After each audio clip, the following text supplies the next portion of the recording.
Hello and welcome to the TCF Morning Show. It is Monday, November 18th. If you're fans of Chicago sports, as in the Bears, it's a sad Monday morning. It's just depressing. It's going to be a wild Monday morning. We are recording this about 10:45 at night on Sunday. The radios are going to be wild. It's going to be wild. But joining us is Nick Petro. How do you say your last name? Let's get a Petrovsky. Just call me Petro. On Twitter. Sure. It's at Petro Hag.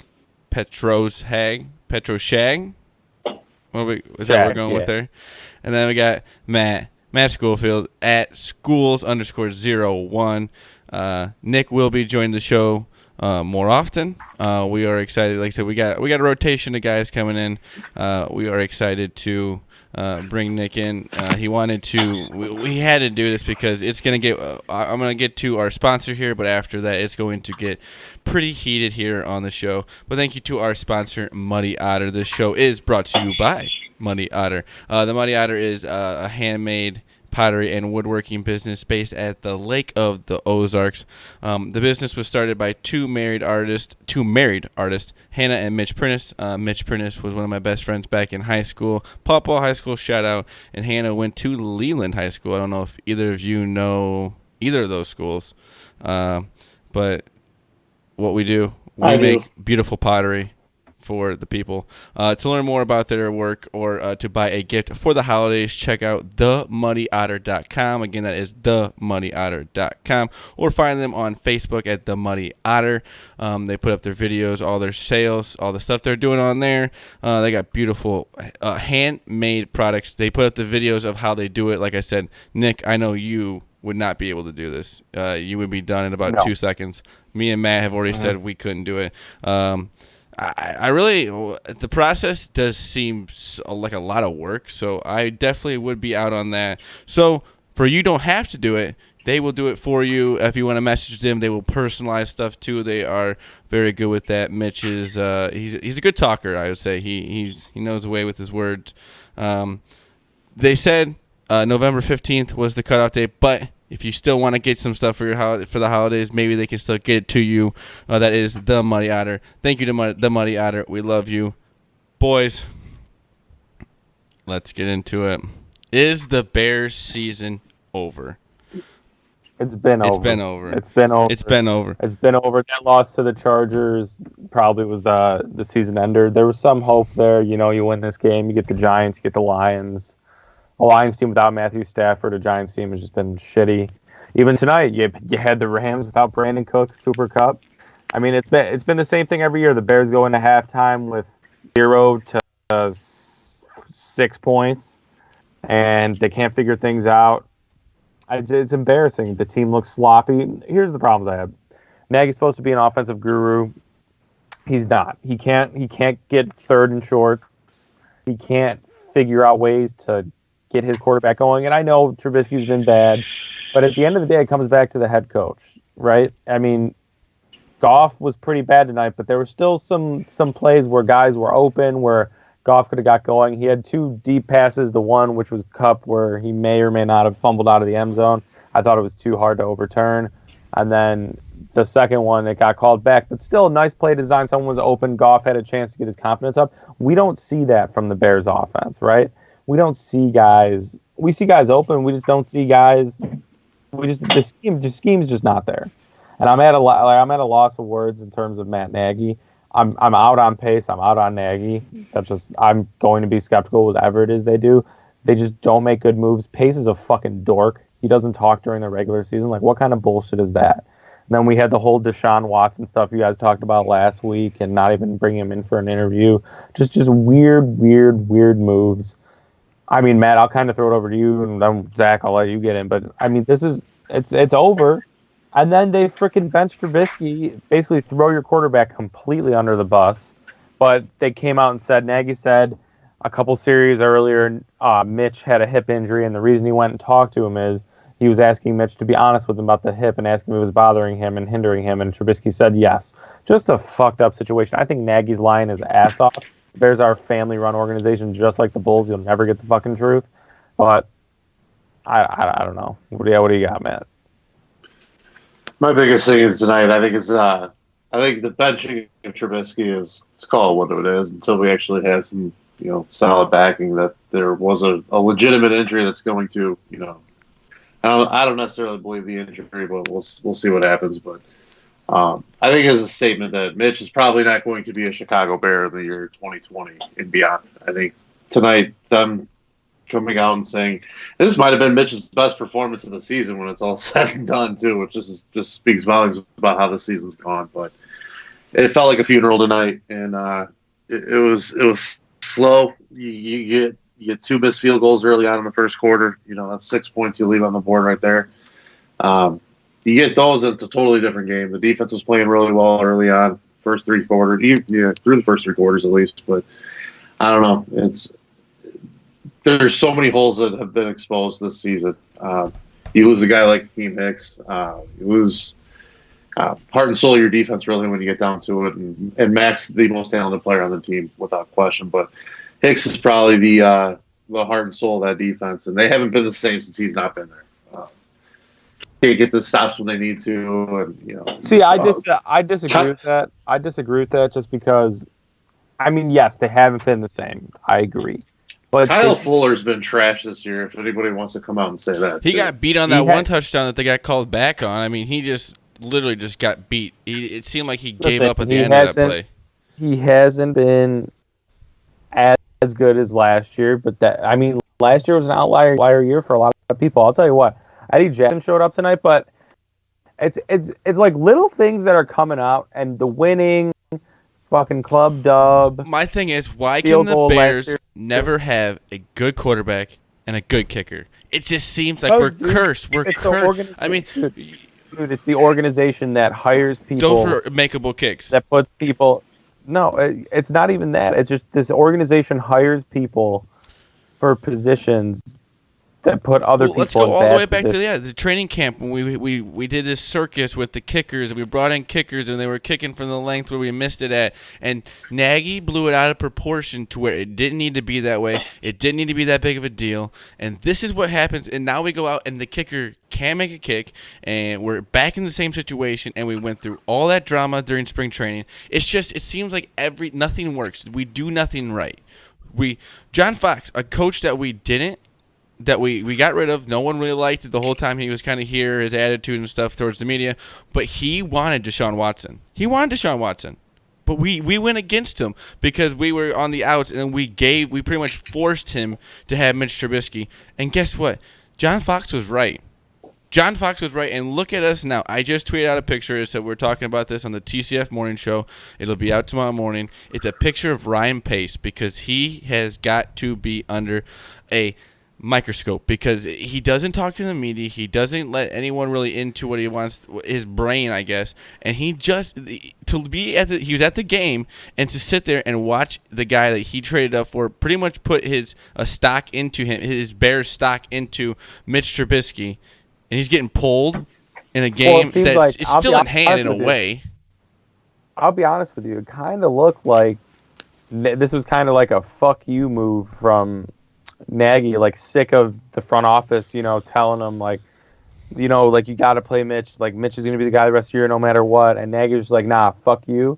We're going to throw Chase in there because I'm done with this guy. That's what it looked like to me. But my thing is with that, everyone wants to go on how Matt Nagy's this great quarterback. He's not. Whatever. Dude, he's not. Let's just stop calling him an offensive guru. He's not. The offense has scored more than like 20 points, like maybe three times.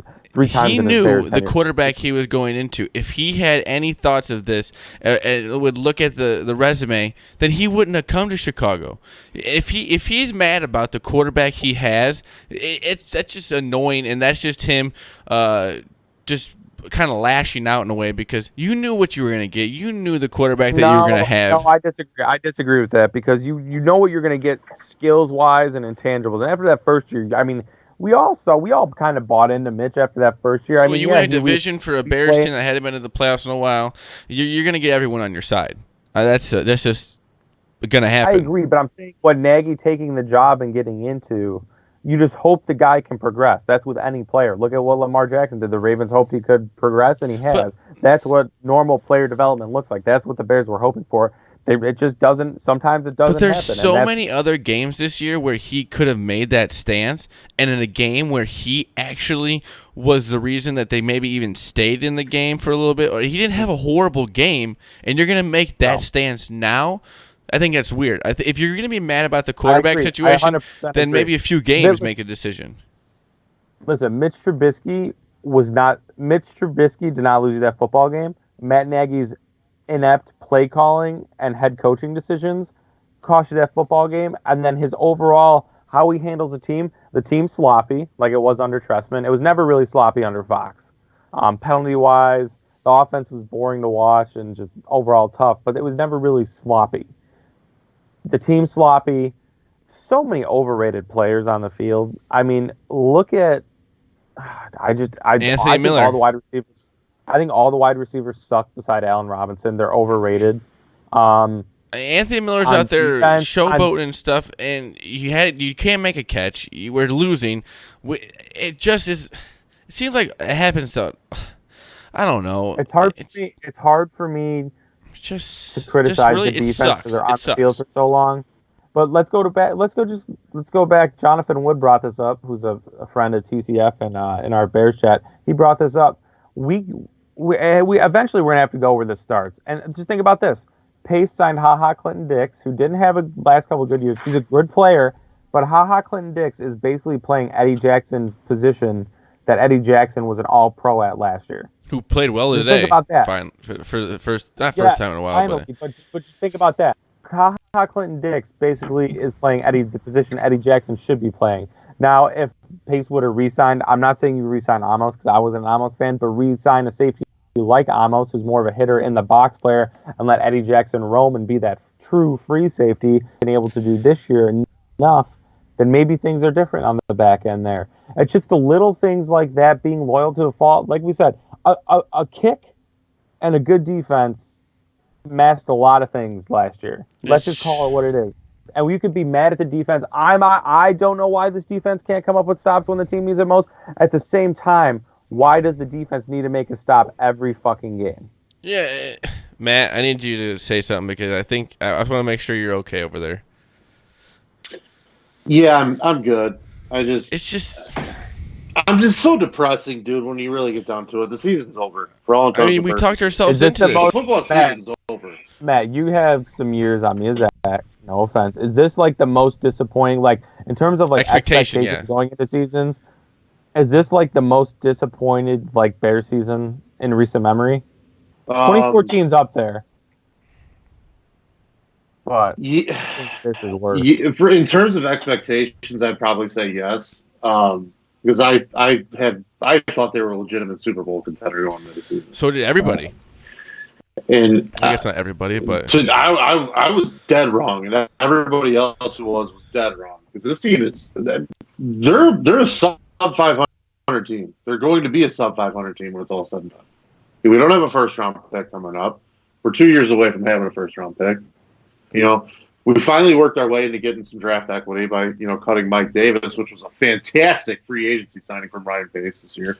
What do we get, like 11 carries out of the guy? Best thing we're going to get out of the only good thing we're going to get out of Mike Davis is the draft pick we got for cutting him before whatever. It's crazy to me that Pace doesn't, like, Bill Belichick's so smart that the Patriots have like 40 comp picks over the last 4 years. The Bears heads for the Mike Davis thing. Oh, by the way, signing Clinton Dix, you lost a comp pick. So it's these little things. Like, yes, I like Clinton Dix. I like the way he plays. Probably wasn't the best fit for this defense with doing what Eddie Jackson does. It's literally the smallest thing. You draft David Montgomery, yet your head coach is using Mike Davis and Tariq Cohen more out of the backfield week 1 through 5. Like, it just doesn't. There's disconnect. This is what the Bears organization is. It's a joke. They're dead. Pace and Nagy are on the hot seat starting now. What if this team loses out? What if this team wins one more game? How do you not make changes? The worst part is the expectations we had going into this week. We knew the Rams were down, which this was an ugly game. What was the tweet you sent us, Matt? We'll put it up. The one from Tom Fernelli. let me pull that up. I don't want to screw up the wording on it, but it was. Oh yeah, here it goes. It was LOL. The Rams should be winning this game by 20, and the Bears should be up by 10 at the same time. It's so true. It was the ugly. It was a game that could have gone. Either team really could have just absolutely dominated that game. Here's a stat. Matt looked at Nagy, Mr. Offensive Guru. The Bears' offense has failed to gain 300 yards in 9 of 10 games this season. It's Like, 2019, dude. This is I 1950s have never football. seen an offensive coordinator or an offensive play caller be so discombobulated and wrong on Let's third move and on, short dude. play calls. I can't- Third and I short can't play talk- Well, calls. the can't thing talk about it about is this team that anymore. sucks about it too is we had it all set up. That we had the Giants next week, then we had the Lions on Thanksgiving, then we had Dallas Cowboys at home. Jesus Christ! It's 3 winnable games. And we can't gosh. win. Oh my We god! can't win. We're in a spot Oh my that God. the freaking Buccaneers won in. Buccaneers went into LA and scored 50. 50. We got 7. Listen, I should've tweeted had it out the- during the game. Neither of these teams will be in the playoffs when it's all said and done. Oh no! Maybe if, the Rams, if I'm the Rams, could win a couple. you want to know what? Listen, at least we didn't sign our quarterback to $110 million.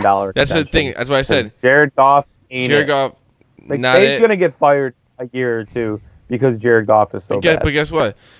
We can at least move on from a quarterback. We're not stuck with a quarterback because I mean it's $120 million. The problem with that is, Zach, we need to move on. I was talking to Ryan earlier too No, about that's this. what I mean. We can at least move on without having to be strapped down to $100 You million. need to move on. You need to move on from Pace and Nagy. Dude, you I know just what? want to throw it out. I want to throw one more thing out too about this fucking shit team and the shit roster that we put together. Is we talked about the Saints a couple weeks back that had possibly 3 quarterbacks better than the Bears do. The Rams, and we're talking about how bad Goff is. They've got 2 quarterbacks that are better than Mitch. When you look at fucking Bortles sitting on the bench too, he's better than Mitch. The plot thickens.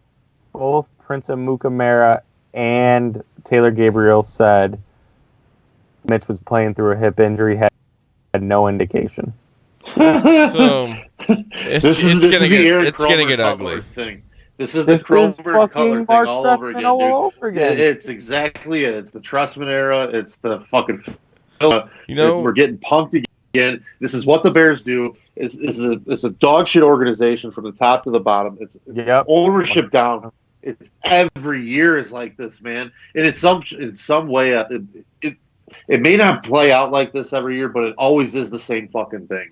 It's always the same thing. That's why it's always Zach. You asked why we could never have a quarterback. It's because the people who run the organization put people in positions that shouldn't be in those positions, and moves like Mitch Trubisky over Deshaun Watson, and Deshaun Watson not even getting a fucking. They didn't bring interview. Deshaun fucking Watson into the building, for Christ's sake. And the thing is, you'd have to be like not own a TV to watch Deshaun Watson play spectacular in multiple big games for Clemson. I mean, it's just so stupid. This team's a fucking. You want to know what? I didn't really know Mitch Trubisky, who he really was, before the Bears drafted him. And yeah, I'm not the biggest college. I like watching college football, but North Carolina, they really probably. I don't think they were even ranked when he was there. Really good. What was his record in college? Like 6-3. What? It's just like wow. But the thing is, this game is not. The bad part is like this. We can't blame Mitch for this loss. There's no. It's just no. It's our kicker, and the thing is, what are we gonna do? Bring in another guy? What are we gonna do? This is the problem the Bears have had for, like you said, ever. Is a quarterback, and recently it's been the kicker. It's like somebody put a curse on the Chicago Bears. Like, oh, you can have your Super Bowl, your one Super Bowl back in the 80s, but from now on you're cursed. Because it seems like nothing goes right. It's just in. Mitch Trubisky said he hurt his hip in the first half and tried to keep it loose all second half. It has late second quarter. Awesome. I don't believe it. Hopefully he's just. I don't care. Get rid of. It doesn't really I matter. don't want to talk about this team anymore. Yeah, let's move on. I'm done. I can't do this. Hey guys, at least our defensive line, they didn't take the quarterback's helmet off and hit him in the head with it. Myles Garrett lost his mind.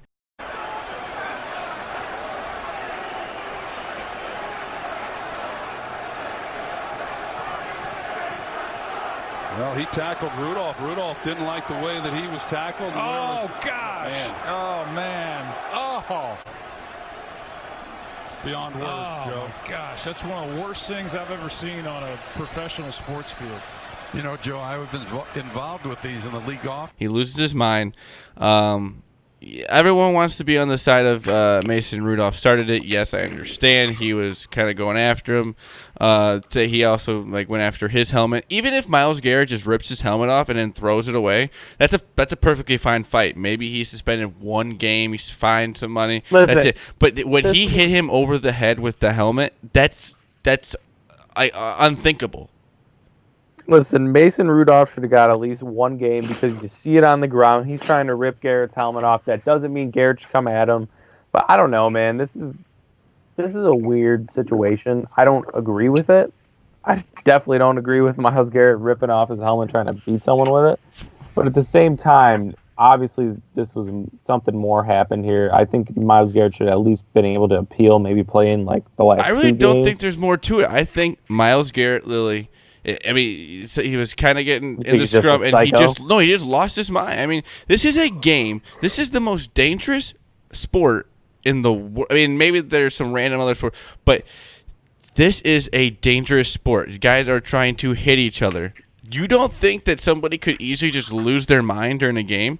Yeah, it was bad. He's going to be suspended for the rest of this year. I don't think he's going to be suspended for any of next year. But I just think it really comes down to he lost his mind. And the thing is, they talked about this on the Yak. Big fans of me and Matt are. That it's going to come out. Myles Garrett is still going to be the more likable person than Mason Rudolph. Mason Rudolph came the video, whatever, but his post-game interview was just so weak and saying it was Bush League and this and that. He's a loser, dude. He's a loser. Let me be hypothetical. If you could have Myles Garrett take your helmet off your head and hit you over the head with it, but you'd got to clean house in the Bears front office. So Pace is gone, Nagy's gone, Mitch is gone. You get a clean slate. Are you taking that hit? Might as well. That's what I feel like happened anyways. Honestly. Right? I think it's the worst part is the expectations. That's what really hurts it. I'd rather the Bears go into the season with 0 expectations. We know it's going to be bad, but we thought it was going to be good. But the real story is in this Myles Garrett thing. Mason Rudolph is a horrible quarterback. He threw 4 interceptions, and no one is talking about it. No one cares. If you're a Steelers fan, you want him suspended. I mean, that was ugly. I mean, he is bad. I don't know. They thought he was going. Could you imagine how much worse this the penalty or suspension would be if it was like? If Aaron Rodgers he's leaving in handcuffs. I mean, obviously, it's Brady or Rodgers or something like that. It'd be everywhere. But even if it was a Nick Foles, give me a top 12 guy or Matt Stafford. I think that penalty is way more harsh than it was on Mason Rudolph. I'm just going to say that. Yeah. I mean, Mason Rudolph.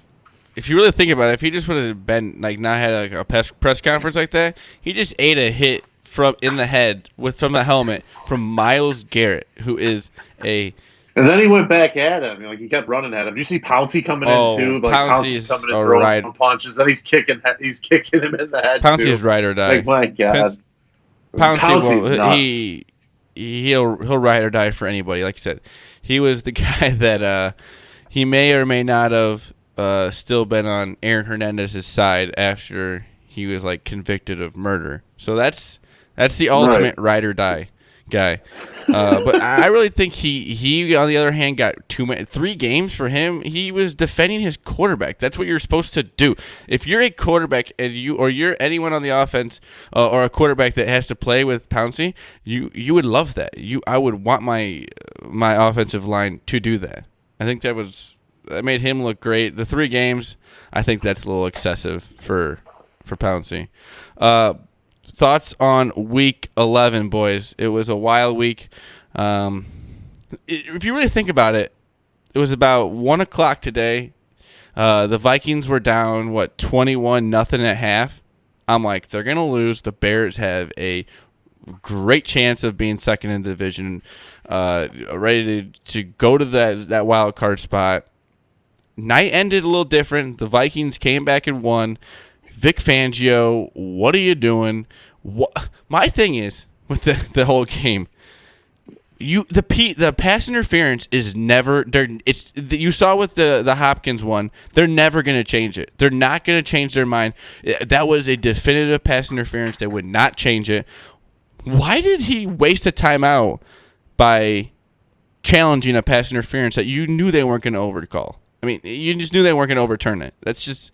It seems like is Vic Fangio just maybe you think he should have stayed a defensive coach, or do you think what do you think about that?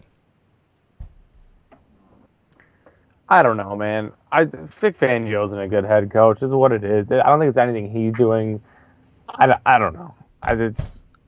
They've blown so many late leads. I think it's like 4 or 5. They could easily four games they've lost. They could easily be 6-4, 6-3. I mean, they should have beaten the Bears. Like, I don't blame it all on Vic. I don't think John Elway's a very good player evaluator. They haven't had a quarterback in years. Brian Allen played that bad, but he's not the answer.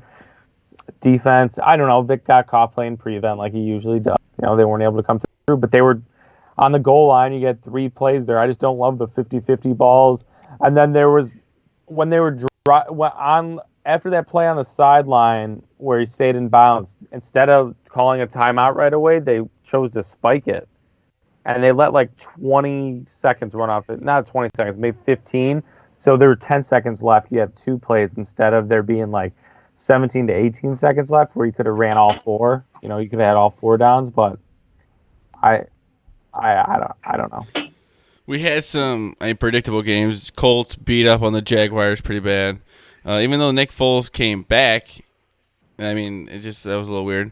Minnesota got to come back. Baltimore routed the Texans, routed them. Lamar Jackson, I mean, MVP maybe, but I mean, he looks like an amazing quarterback. He's the most exciting player in the league right now. There's no doubt. I mean, he's ridiculous with what he's doing. It's showtime all the time. And they threw up a stat during that game, like just a graphic stat that said through 16 games he's got more rushing yards than LaDainian Tomlinson did through his first 16 starts. And he's also got 100 yards per attempt than Aaron Rodgers did through 16 starts. And we got Mitch Trubisky, so it's pretty freaking crazy. That's awesome. We got it's crazy all these good young quarterbacks in this league just playing great for and we can't get one ever. The Jets and the R words. Jets win, ugly game. No one really cares about it. The Falcons, boys, what is going on with the Falcons? They beat Carolina in Carolina, and they are looking, I wouldn't say back, but they are looking pretty good. And from a team that we thought was done, we thought Dan Quinn should be fired on the spot, and they're making a little bit of comeback here. I think that still stands, though. Oh, I don't think they're going to be good, but they're beating teams that I mean, they were a team that was getting embarrassed at home. I think that they've been on the road. They won last week in New Orleans, right? Yeah, that was in New Orleans. So they've been on the road the last 2 weeks, and won when they were 3.5-point underdogs in this game. So Buffalo beats the Dolphins, though. They got 20 points. Against a pretty decent Buffalo defense. So as much as you want to say about Miami, they're somewhat keeping games kind of close in a way from a team that should be tanking. Brian Flores is a good It's weird. coach. I mean, he's not going to let them quit. Adam Gase, very impressive. He's been able to do with that roster. I can't. Oh yeah, Adam Gase. Oh, right, stinks we're wrong and- team. He's the Jets. I was thinking about the Dolphins. Well, But he still stinks. He still stinks. Brian Flores is good. I mean, he's clean. Basically, Flores and his whole crew has to clean up that fucking shit show that Adam Gase left in Miami with his weird gimmicky players. But they have I think 14 draft picks in the upcoming draft. That's what, a quarter of your roster almost. So you'll be Hey, I able think the Bears have a third of that. Yeah, yeah. So Flores will be able to get players he likes, and from there they'll continue to improve. But I would, with Tua's injury too, the Dolphins keep winning and probably realistically still draft him. But I think it's a hell of a segue. We can go right into college football. A lot of people were blaming Saban for Tua's injury, but I mean, it's football, man. Those plays happen. Yeah. Speaking of that, boys, we gotta go. Let's get into our college football top 4 debate. After it was a wild week 12, Tua get injured in maybe a spot where he really didn't need to be playing, if you kind of look at it. But I mean, that it could happen either way. It's kind of a freak injury with his hip, out for the season.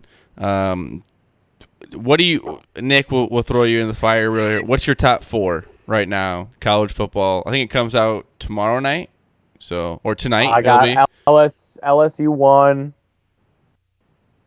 Ohio State 2, Clemson 3, Georgia 4. I don't love Jake Fromm. I was really big on him the last couple of years. I don't love. They got a couple tough matchups, and if they lose to LSU in the SEC championship game, they're probably out. And then if Bama wins out, they'll probably be in, I guess. But I don't see. I think it might come if Georgia loses that SEC championship game. I think you can make the argument that Oklahoma can be in the discussion if they went out and win the Big 12. But who would you put in, a one-loss Alabama or a one-loss Oklahoma? And how crazy would that be? Jalen Hurts and Oklahoma got in over Bama, both with 1 losses, and Bama having moved on from Hurts a couple seasons ago. This Oklahoma win over Baylor helps so much, so because they can say we went into Baylor, we came back in a hostile environment. That's going to help their resume a lot, I think. So it's gonna Don't forget about 1 loss Oregon, though. They could throw a wrinkle too. If they win the Pac-10, it's going to be hard to take out a major conference champ with 1 loss that was against another top 10 team in Auburn. That was their only loss, so it's going to be hard to forget about that team too. The nice thing is it's going to maybe make it at least interesting. Usually, the last few years it's been kind of who's going to be in the top 4. It's going to come down to the last week or so of the conference championship games to see who we could. Maybe there could be some rumblings even here. It sucks so much that Minnesota lost. It just stinks. It just stinks. So Michigan can't make make the Big Ten championship game, can they? Michigan? Yeah. I don't know. What if they beat Ohio State? Can they? You would think. I mean, they think they'd have a chance. How many I don't losses think they're do they going to have, beat 1 or Ohio State though. How many losses does Michigan have? 1 or 2? I think 1. Right? Have they lost since they lost to Wisconsin? Did they lose to Notre Dame? No, They beat Notre Dame. Too. Oh yeah, so Penn State. Yeah. Okay, never mind that. I was going to say if Michigan has 1 loss and they beat Ohio State and win the Big Ten championship game, you can make an argument they can. But Ohio State. No, I don't. Ohio State looks like a fucking powerhouse. Yeah. They said Minnesota. I think LSU's got it. They've got a spot in the top 4 locked up, no matter what. Assuming they win out in the rest of the regular season. I don't think Texas A&M's going to give them the problem. So. Yeah, they could lose the SEC championship game and still, as long as they don't lose another game in the regular season, which they won't. But like I said, again, it just sucks that Minnesota goes into Iowa City, loses PJ Fleck. You hate to see it. So they are out of the top 4 talk. It was a good run, but you hate to see stuff like that end. They said Iowa City though. You boys, have either of you been to Iowa City? I'm hoping. No. Matt? No. Maybe we might have to make a little TCF trip to Iowa City sometime because I think you boys would love it. We need to do like next year. We need to do like a little college tour maybe. Get like somebody to sponsor us and let us go on all these to a bunch of tailgates and stuff. Matt, is your top 4 kind of the same? What do you get a little? Yeah, my top four is pretty much the same. I do think I think you got to put Bama fifth, like Nick said, but I think Oregon's got to be lingering around, like you said, They Oklahoma said too. if Bama wins out, One thing I think if Bama wins out and either Ohio State, Clemson, or Georgia loses, then I think Alabama's gonna find their way in. But, yeah, but I mean, if Alabama wins out until at least the conference championship game, they're going to stay at the 5 spot because they're pretty much the next. They're one looking. They're the closest one that had a chance of the one-loss teams.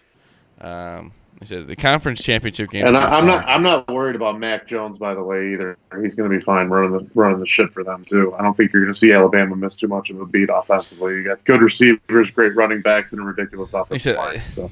If you look at their quarterbacks throughout the years, turning into like the NFL prospect looks. I mean, their quarterbacks. It's been the system. I would say. I wouldn't say that they haven't had good quarterbacks, but it's the offensive system. I think helps a lot.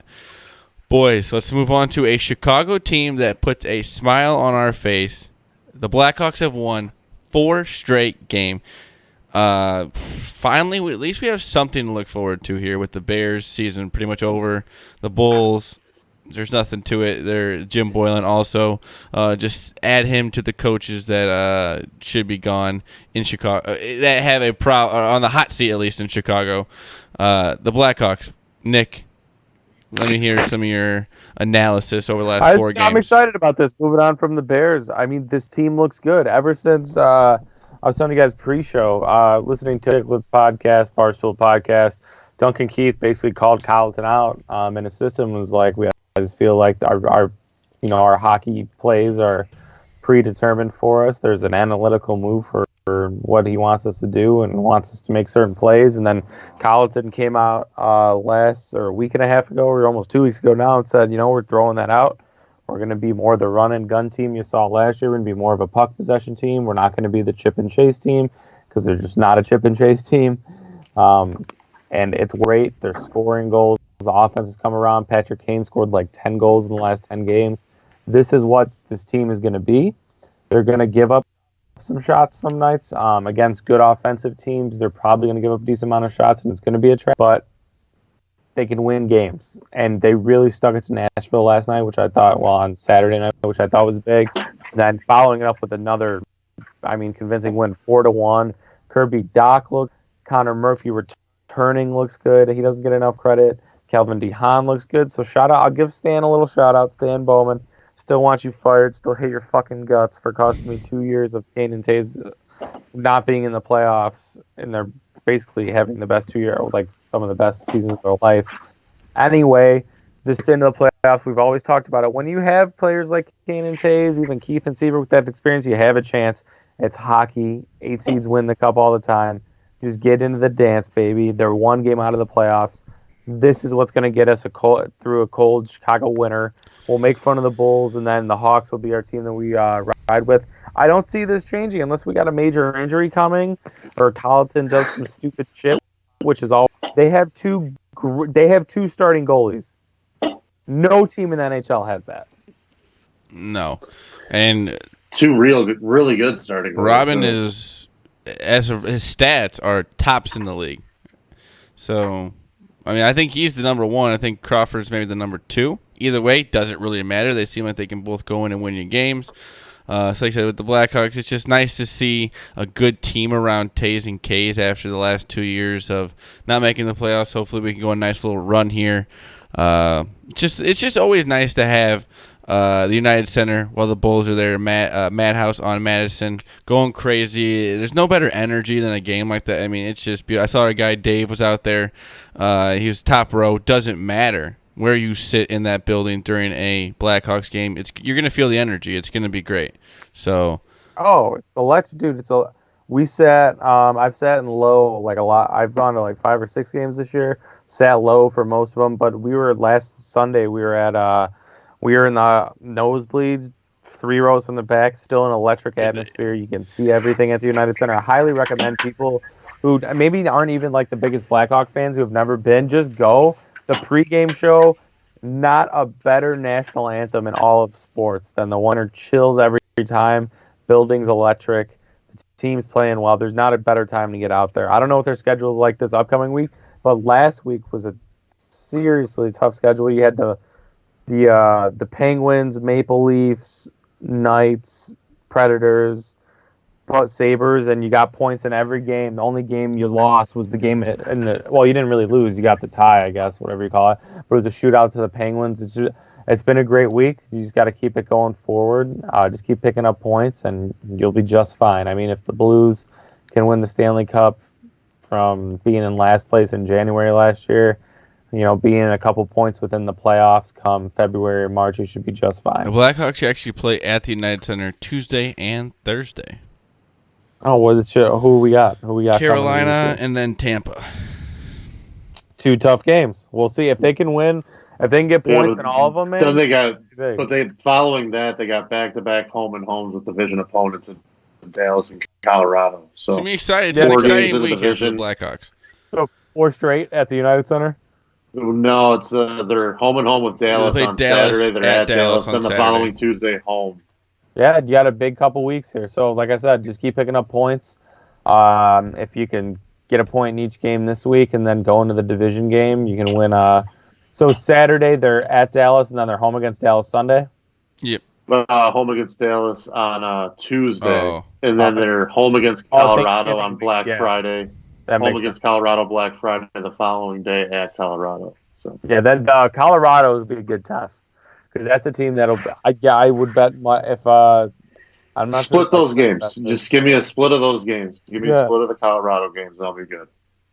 Well, I would say it'll be a good measuring stick because I think Colorado is a team that's guaranteed to be in the second. I know hockey playoffs are nuts. I mean, look at the Lightning got knocked out last year, but I would bet money that Colorado is a team you'll see in the second round of the playoffs.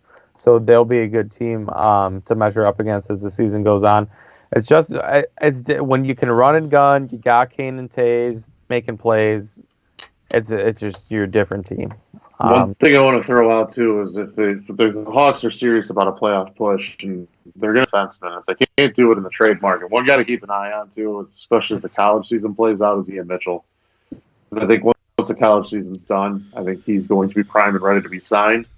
And at that point, I think maybe they could add him to the roster late in the season as a nice little a key pickup. So they burned through the entry, our first year of his entry deal, but might be worth it to get that kind of a talent here for a playoff push. Like you said. Yeah, for sure. And they have cap space. They didn't use it all in the offseason, kind of got on Bowman of that. They have cap space. So if you want to take on a guy for a few years down the road, I'd be open to that. There are going to be some teams who thought they were going to be contenders who aren't going to be, like the Sharks. Maybe you can get like a Vlasic or someone like that. I mean, maybe Bowman likes to mess with the bottom 6, which I don't hate. You can maybe get a guy, I don't know who, but you can get someone who fits that role. The top 6 are good. Top 6 forwards are, I think, what you need them to be. But it's going to be interesting. Hockey is fun again in Chicago. Hey, we need something. At least we have that. Something I'll take that. At least we have that. I'll take that. We can at least be happy. If I get the playoff hockey, there's not a better time in April. We got NFL draft stuff going on. You're getting the draft. Then you got fucking Cubs Sox. You got baseball back, and then you have playoff hockey. And then you got college basketball too. There's not a better time in April with that shit going on. Yes. It's like that second or third. People argue that fall is the best time. That second or third week in April is the best. Because I love I love the first 2 months of baseball. Like I just gamble on it and do DFS on it, and I think it's fun. But having that with March Madness, and then you still got football with the draft prep, and then you have playoff hockey as well. It's just a great combination. Yes, we can't be happy. The Bears were supposed to make us a little happier throughout these last few months, so that hasn't happened. But let's move on to Boomy's wacky web story. All right, guys. Today's wacky web story comes to us courtesy of the country of England. We have a newspaper who had to publicly apologize for writing and publishing an obituary of a man who did not die. They wrote an obituary saying this man passed away after they allegedly checked with 3 independent sources, only to find out that he is not, in fact, dead. Imagine reading your own obituary. Imagine reading your That's own amazing. obituary. It's like, what? That'd be. Can I ask, was he watching this Bears Rams game? He probably. Uh, That's probably what well, in actually that was case, the he'd cause. probably actually be dead. They were like Because his this. pulse could have gone by that point. This lady had to go to Facebook and basically say, today the Echo ran a beautiful tribute and obituary to my dad, but he's not dead. That's everyone offering condolences That's about my dad. craziness. Charlie, Like, he is can you get sued not for that? dead. It is not he. they Oh get my sued? Like- God. Imagine waking up tomorrow, you bust open the local paper, and it's like, oh, I'm dead, apparently. Like, that sucks. Mine might just be That's by so like bad. Bears watching the Bears Rams game on a Sunday night. And Yeah, This is when you need to start investigating if there was like a life insurance payout somewhere, though. Oh, I like where you're going with. I watch a lot of Forensic Files. Let's Matt. I like where you're stay going with it. woke here for a second, because if someone's got an obituary and maybe a death certificate, you could probably just convince an insurance company that someone's passed just away. slip the person at Ooh. the newspaper place about 10, 15, maybe $100 to have to put up a fake obituary for you. Maybe the bookie. I'm just saying, it's not out of the question. The bookie. I was even just looking at it, being it's Sunday night for us, it's Monday morning for everyone listening to this. It's not a bad way to get out of a couple days of work if you just let it eat. You're not like, hey, I don't have to go to work for a week. Everyone thinks I'm dead. You can take the week off. Like, oh, hey. Or if you put all your money on the Bears money line, then you might need a fake obituary too. So maybe I'm just giving you some help for the future. All right. Well, thank you, Boomy, at Boomy TCF, for that Boomy's wacky web stories. As always. All right, boys. That was the TCF morning show, Monday, November 18th. Thank you to our sponsor, The Muddy Otter. If you want to check out The Muddy Otter, go to themuddyotter.com. Check out all their handmade pottery that they do on there, or go to their Facebook page, themuddyotter.com. There's The Muddy Otter on Facebook. And they put up their videos, tutorials on how they do it, the new products they're putting out. Anything that they have in stock that they are trying to get, that they are selling. So check them out there, www.themuddyotter.com or The Muddy Otter on Facebook. Thank you for joining us, Nick. How was your first show? How'd you like it? It was fun. I'll definitely be on soon. Hopefully on we'll better have more- circumstances. It's going to be a long Bears off season, boys. It's going to be a long intro. I mean, it will be eventful, so that'll be fun. Kind of like this baseball off season for both of our teams. But let's just hope both of our baseball teams can just start making some moves that'll distract us from this god awful team. It's going to be with our show out on Monday, and then all the other like sports radio in Chicago. It's gonna be a hell of a Monday. It'll be interesting. If you want to follow him on Twitter, it's at Petroshag. I keep doing that wrong. Sure. On Twitter, Matt, you can follow him on Twitter at schools_01. Final thoughts, Matt. I don't know. I'm just heartbroken. Football's over. It sucks. It does suck. And glad. See, this is what this show's all about. Here, we get our live reactions right after the game. It's been a sad Sunday night because you realize that the Bears season's officially over. Like it's over. Funeral music. Funeral. Just kick us off with some funeral music or something tonight. It's just, Yeah, I don't. It's just. It's been something else. It's just. It doesn't make. It just sucks. It's just, you get your expectations back up just a little bit. They get crushed. So, like I say, if you want to follow the main page, I forgot to do at the beginning of the show. If you want to follow the main page, it's at @typical_Chicago. If you want to catch us out on Facebook, it's Typical Chicago Fans on there. We do a live show every once in a while on the weekends. It's been busy with Boomy starting with basketball and stuff, so we'll see when we do that. But like I said, we'll have plenty of content. We're coming at you guys Monday through Thursday every morning. The TCF morning show. Last week was our first week it was a fun week. This is a fun show. Like Nick has kind of said, he's going to jump on. Picoy's got his stuff. He will be on tomorrow. So we'll have some new guys on here. It's a fun rotation, fun thing. Unless we had to talk about the Bears losing, that's not fun. But like I said, we could talk about the Blackhawks. This is the TCF Morning Show. It is Monday, November 8th. We love you all. Peace.